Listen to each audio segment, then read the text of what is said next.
McAllister of Julie McAllister Cakes, and today I am going to show you how to make the cutest little fall acorn cake toppers. So here's a little sample of what we're going to make, and let's get started. Okay, so we are going to get started making our acorn fondant toppers. So let me show you a little sample one I've made. You can see he's just the cutest little guy. So I'm going to set him aside so I can show you the different steps. So the first thing you're going to need is some fondant. You can get this from any craft store. So Satin Ice makes these little 4-ounce packets in a bunch of different colors.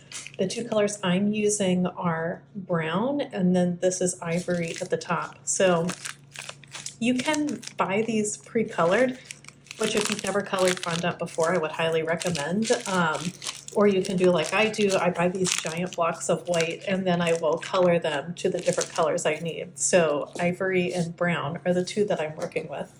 So the first thing you're going to do, we're going to work on the base of this acorn, the brown piece. So I've got my brown colored fondant here, and there's really no like one size fits all. It would even look better if you varied them in size. So I just kind of pulled off a piece that's roughly the same size as the base of my thumb.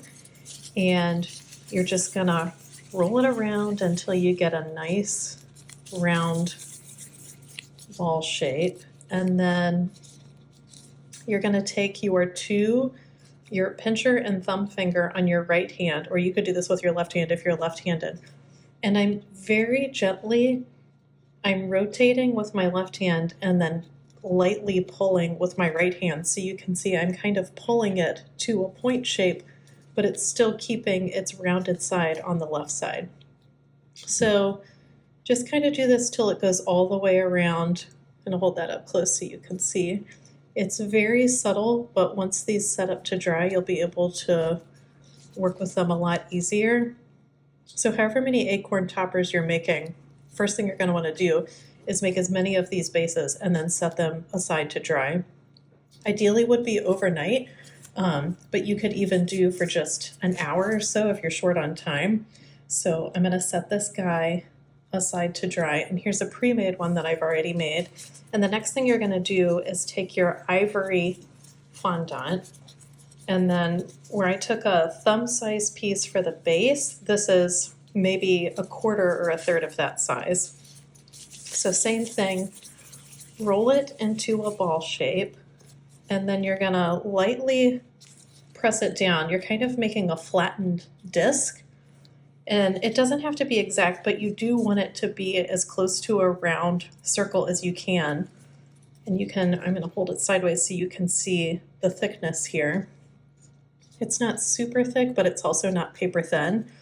And all you're going to do is lay the disc flat in your left hand, then take the hardened acorn bases that you've made before, and you just press it lightly so it's going to stick on the top.